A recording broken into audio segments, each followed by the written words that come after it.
Бүгін осындай қып-жылы қаттаманың тағы бір түрін жасаймыз.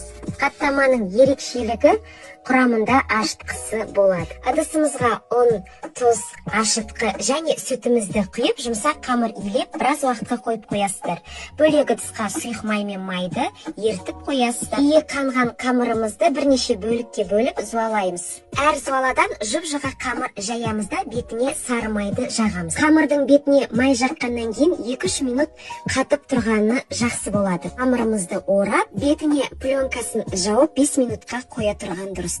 Бір зуаланы алып қалып, видеода көрсетілгендей орамаларды бетіне қоясыздар да қамырға орайсыздар. Оны да 5 минутқа қойғаннан кейін әр зуаланы алып, жұқа жайма жайып, құрғақ тапамызға екі жағын бірдей майлап тұрып, аударып тұрасыздар. Ас болсын.